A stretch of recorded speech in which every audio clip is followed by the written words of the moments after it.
So I got a job today that I'm working on. It is going to be rough because I'm not really used to the material.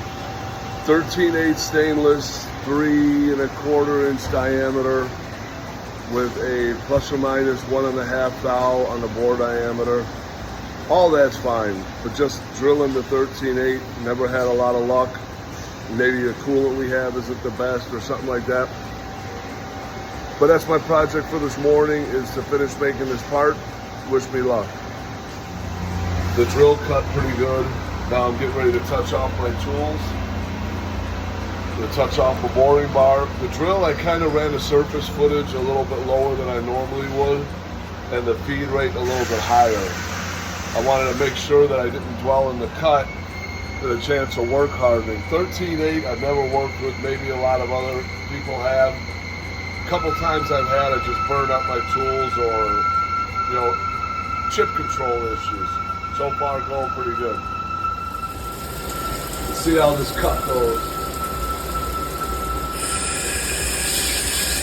See, that's the chip control.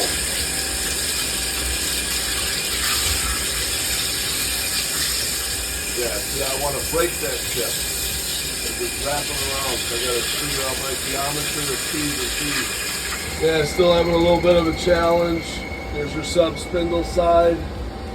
Chips packing around. But the drill chips don't look horrible. That was the drill. That's our rough and finish turn. So I'm fighting the chips a little bit. Let's see here in our conveyor. Not a lot of broken chips. A lot of these hard, crappy stringers. Keep going at it, babe. Keep going at it. So pertaining to the story from yesterday, everything is going well. I'm breaking the chips well. What I did was lower my surface footage, kick up my feed, and decrease my depth of cut a little bit. But one problem I'm having now is the chips from the through bore are packing in the jaws here. So my part will sit on here, and as I'm boring through, all the chips are packing in here. So I'm going to take these jaws out and mill them out real quick. I was going to come right here, bring them to the Bridgeport, mill out these little corners to give a little pocket so the chips can come out.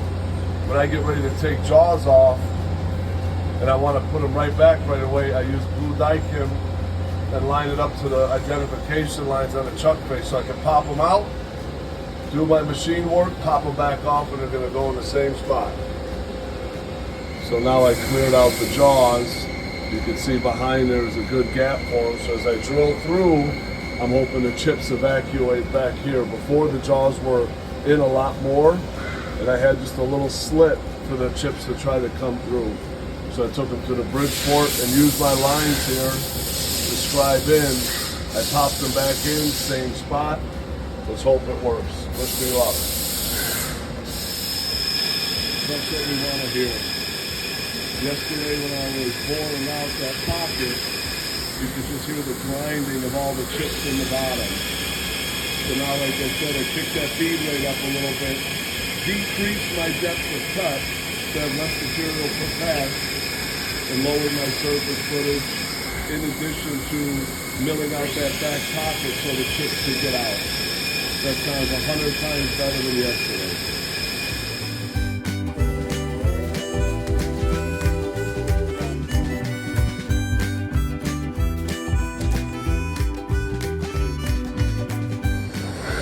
That's a finished product. I've been working on it since yesterday, but not only this. In the middle of trying to get this to run, I replaced the wave loop pump. Got that running. Did another setup on a different job, got that running. Set up a hydraulic press, got that running. And now I got this. Ran a few parts in a row. Chip control looks really good. You can see the conveyor. No stringers. But I spoke too soon. That's manageable.